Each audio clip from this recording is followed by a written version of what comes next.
ইতিহাস তো শুধু বইয়ের পাতায় লেখা হয় না, তাই না? মাঝে মাঝে ইতিহাস লেখা হয় একটা বুলেট দিয়ে, ছোট্ট একটা কাজ, যা কিনা সব কিছু উলটপালট করে দেয়। আজকে আমরা ডুব দেব ইতিহাসের এমন ৫টি রহস্যময় গুপ্ত হত্যার গল্পে, যা আমাদের চেনা পৃথিবীর গতিপথটাকেই চিরদিনের জন্যে বদলে দিয়েছিল। একবার ভেবে দেখুন তো, একটা মাত্র বুলেট, একটা মাত্র মুহূর্ত আসলেই কি পারে ইতিহাসের মোড় ঘুরিয়ে দিতে? এই আলোচনা জুড়ে আমরা ঠিক এটাই দেখব, কিভাবে এই ৫টি হত্যাকাণ্ড শুধু কয়েকজন মানুষের জীবন কেড়ে নেয়নি, বরং বড় বড় সাম্রাজ্যের পতন ঘটিয়েছে, বিশ্বযুদ্ধের মতো ভয়ঙ্কর আগুন জ্বালিয়েছে, আর প্রজন্মের পর প্রজন্ম ধরে আমাদের চিন্তার জগৎটাকে নাড়িয়ে দিয়েছে। চলুন তাহলে আমাদের প্রথম কেস ফাইলটা খোলা যাক। এমন একজনের গল্প, যার মৃত্যু আক্ষরিক অর্থেই গোটা পৃথিবীকে একটা বিশ্বযুদ্ধের দিকে ঠেলে দিয়েছিল। তিনি আর কেউ নন, অস্ট্রো হাঙ্গেরিয়ান সাম্রাজ্যের সেই উত্তরাধিকারী archduke France Ferdinand. France Ferdinand কিন্তু শুধু নামে রাজপুত্র ছিলেন না, তিনি ছিলেন বিশাল আর টালমাটাল এক সাম্রাজ্য, অস্ট্রো হাঙ্গেরিয়ান সিংহাসনের একমাত্র উত্তরাধিকারী। মানে তার অবস্থানটাই ছিল ইউরোপীয় রাজনীতির একেবারে কেন্দ্রে। তার জীবন বা মৃত্যু পুরো মহাদেশের ক্ষমতার ভারসাম্যকে এক মুহূর্তে বদলে দেওয়ার জন্য যথেষ্ট ছিল। ১৯১৪ সালের ২৮শে জুন দিনটা ছিল যেন ভুলের আর দুর্ভাগ্যের এক অদ্ভুত খেলা। সকালে তার গাড়িবহরে বোমা হামলা হলো, কিন্তু লক্ষ্য ফসকে গেল। এরপর আর্চডিউক একটা মহৎ সিদ্ধান্ত নিলেন, হাসপাতালে গিয়ে আহতদের দেখে আসবেন। কিন্তু এখানেই দেখুন নিয়তির কি অদ্ভুত পরিহাস। তার ড্রাইভার একটা ভুল মোড় নিলেন, আর গাড়িটা ঠিক ঘাতক গ্যাভরিলো প্রিন্সিপের সামনে এসে থেমে গেল। কয়েকটা মুহূর্ত, দুটো গুলির শব্দ, আর সব শেষ। আর ঠিক এখান থেকেই জন্ম নেয় হাজারো প্রশ্ন। যে শহরে সার্বিয়ান জাতীয়তাবাদীদের এত আনাগোনা, সেখানে নিরাপত্তা কেন এত ঢিলে ঢালা ছিল? ড্রাইভারের ওই ভুল মোড় নেওয়াটা কি আসলেই একটা সাধারণ ভুল, নাকি এর পেছনে ছিল কোনো গভীর ষড়যন্ত্র? আর আত্মায়ীদের সঙ্গে সার্বিয়ান সরকারের যোগাযোগ ঠিক কতটা গভীরে ছিল? এই প্রশ্নগুলো ১০০ বছরেরও বেশি সময় পরেও ইতিহাসবিদদের ভাবায়। এই একটা ঘটনার ফল ছিল কল্পনাতীত, বিধ্বংসী। একটা হত্যাকাণ্ড যেন ডমিনো এফেক্টের মতো কাজ করল। ইউরোপের দেশগুলোর মধ্যে পুরনো চুক্তি আর জোটগুলো সব সক্রিয় হয়ে উঠল।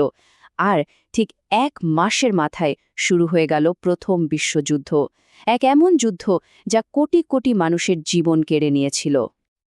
আচ্ছা, এবার চলুন সময়টাকে হাজার হাজার বছর পিছিয়ে নিয়ে যাই। এমন এক ষড়যন্ত্রের গল্প যা আজও আমাদের ফ্যাসিনেট করে, ভাবায়। আমাদের দ্বিতীয় রহস্যের কেন্দ্রে আছেন সর্বকালের অন্যতম সেরা শাসক জুলিয়াস সিজার। গৃহযুদ্ধে জেতার পর সিজার নিজেকে ঘোষণা করলেন আজীবন এক নায়ক। ভাবা যায়, এই এক পদক্ষেপে তিনি রোমান প্রজাতন্ত্রের বহু বছরের ঐতিহ্যকে একরকম ধুলোয় মিশিয়ে দিয়েছিলেন। আর স্বাভাবিকভাবেই ক্ষমতা আঁকড়ে থাকা সেনেটরদের মধ্যে তার বিরুদ্ধে ক্ষোভের আগুন জ্বলে উঠেছিল। ৪৪ খ্রিস্টপূর্বাব্দের ১৫ই মার্চ দিনটা ছিল একেবারে নাটকীয়তায় ভরা। সিজারের স্ত্রী এক দুঃস্বপ্নের কারণে তাকে সেনেটে যেতে বারণও করেছিলেন। কিন্তু ডেসিমাস, যিনি কিনা নিজেই একজন ষড়যন্ত্রকারী, তাকে বুঝিয়ে সুঝিয়ে সভায় নিয়ে এলেন।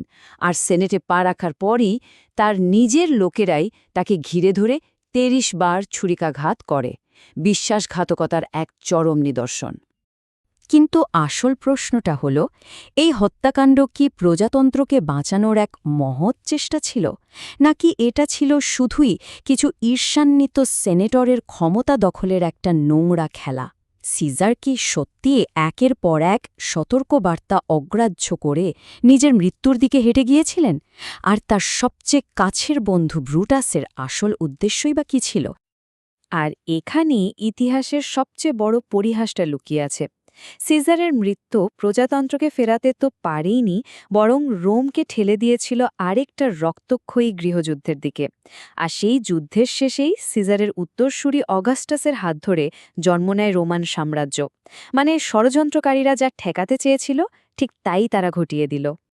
চলুন এবার এমন একটা সময়ে যাই যখন এক ভয়ঙ্কর গৃহযুদ্ধের ক্ষত সারিয়ে একটা দেশ সবে উঠে দাঁড়ানোর চেষ্টা করছে।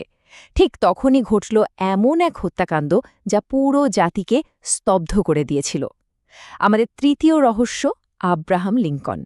গৃহযুদ্ধ শেষ হয়েছে মাত্র কয়েকদিন হল।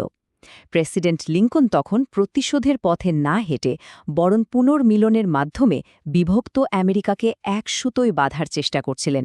কিন্তু তার এই ক্ষমা আর ভালোবাসার নীতি অনেকেই সে সময় মেনে নিতে পারেনি। একদিকে সরকারি গল্পটা হল জন উইলকস বুথ নামে এক অভিনেতা একাই এই কাণ্ড ঘটিয়েছেন, কিন্তু অন্যদিকে ষড়যন্ত্র তত্ত্বগুলো কি বলছে? তারা দাবি করে বুথ একা ছিলেন না, তিনি ছিলেন দক্ষিণের উচ্চপদস্থ কর্মকর্তাদের মদতপুষ্ট এক বিশাল ষড়যন্ত্রের অংশ, যাদের আসল উদ্দেশ্য ছিল ইউনিয়ন সরকারকে একেবারে অচল করে দেওয়া। লিঙ্কনের মৃত্যু আমেরিকার ইতিহাসকে এক অন্ধকার পথে ঠেলে দেয়। তার মতো একজন মধ্যপন্থী বিবেচক নেতার অনুপস্থিতিতে গৃহযুদ্ধ পরবর্তী পুনর্গঠন পর্বটি হয়ে ওঠে অনেক বেশি কঠোর আর বিভেদপূর্ণ। যে ক্ষত হয়তো তাড়াতাড়ি সেরে যেতে পারত, তা আরও গভীর হতে কয়েক দশক লেগে যায়।